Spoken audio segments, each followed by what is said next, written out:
namposo hoe arariny mafy ohatry izao.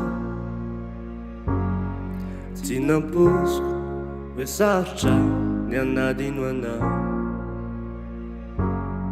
Tsy namposiko hoe ny olona vita izao de ianao. Tsy namposiko hoe devolo misaro tavan'anjely anao. Efa salama aza manontany fahasalama. Raha toa ianao no namparary ahy, ela loatra ny aretako an'izao. Efa salama aza manontany fahasalama. Raha toa ianao no namparary ahy, ela loatra ny aretako an'izao. Raha namposy tsy nitodika ny hijery anao. Raha namposiko tsy nanatina ny ara-pandao.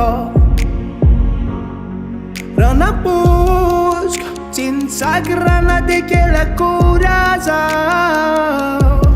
Raha namposiko de za tsy tratran'izao. Aleo zaho androso fizay angambany mety amina.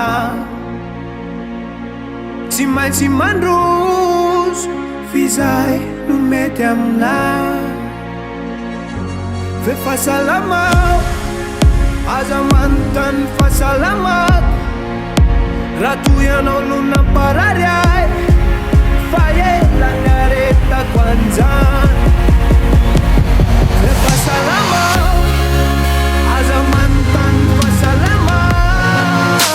Raha toa ianao no namparary ahy, fa ela ny aretako an'izany. Efa lava de tsy maintsy miarina zaho. Efa tratranao de miarina zaho.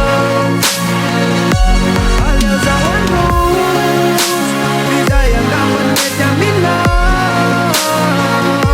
Tsy maintsy mandroso fizay mety amina. Efa salama aza manontany fahasalamako. Raha toa ianao no namparary ahy, ela loatra ny aretako an'izao. Efa salama aza manontany fahasalamako.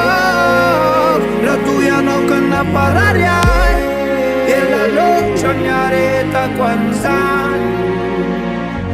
Efa salama aza manontany fahasalamako. Raha toa ianao ka namparary